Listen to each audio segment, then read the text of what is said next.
बहते नेत्रों के साथ राजकुमारी ने शुरू से लेकर अंत तक अपनी पूरी व्यथा राजकुमार अभिमन्यु के आगे कह सुनाई। सब कुछ जानने सुनने के बाद राजकुमार अभिमन्यु भौचक्का रह गया। नाजुक सी राजकुमारी कितना कुछ झेल गई। राजकुमारी तारा के रूप में मिली जीवन संगिनी पर उसे गर्व हो रहा था, जिसने अपनी इज्जत बचाने के लिए अपने घर बार तक को छोड़ दिया, नौकरानियों की तरह रही और क्या कुछ नहीं सहा। राजकुमार अभिमन्यु बोला, सुनो प्रिय, जो हुआ मैं उसको बदल तो नहीं सकता, पर आज मैं तुमसे एक वादा करता हूँ कि मैं अब कभी भी कोई भी दुख दर्द, कोई भी मुश्किल तुम्हारे जीवन में नहीं आने दूंगा। तुम्हें हर वो खुशी दूंगा जिसकी तुम हकदार हो। मुझे गर्व है तुम्हारे जैसी जीवन संगिनी मिलने पर। और तुम किस बात के लिए शर्मिंदा हो रही हो? अरे तुमने तो वो किया और सहा है जो शायद दूसरी कोई भी औरत न सह पाती और न कर पाती। राजकुमार अभिमन्यु राजकुमारी तारा को अपने साथ ले राजमहल चला जाता है। जब सबको पूरी बात की खबर लगी तो जिस किसी ने भी राजकुमारी के साथ दुर्व्यवहार किया था उन सब ने उससे माफी मांगी, जिनमें उसे महल के द्वार पर रोकने वाले पहरेदार से लेकर हर वो शख्स था जिसने उसके कुरूप होने पर उसे ताने मारे थे, उसका मजाक उड़ाया था। अंत में राजा धर्मपाल ने भी अपनी पुत्रवधू से माफी मांगी और बोले, मुझे माफ कर देना बेटी,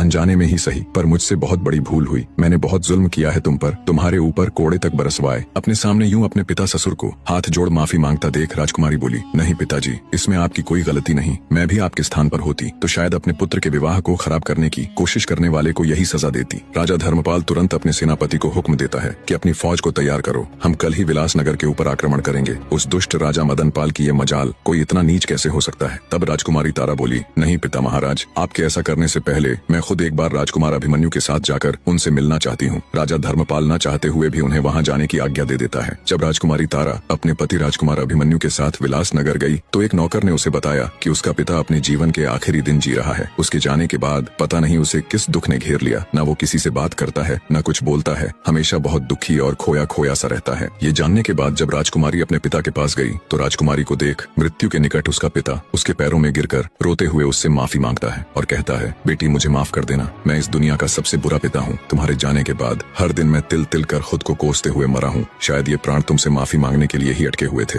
इतना कहते ही राजा मदनपाल के प्राण पखेरु उड़ जाते हैं। नम आंखों से राजकुमारी तारा विधिवत उनका अंतिम संस्कार कर राजकुमार के साथ वापस अपनी ससुराल लौट आती है। वापस आने के बाद वो दोनों एक बार फिर से शादी कर लेते हैं और खुशी खुशी एक दूसरे के साथ अपना जीवन व्यतीत करते हैं। फिर कभी राजकुमारी तारावती के जीवन में कोई और दुख नहीं आया।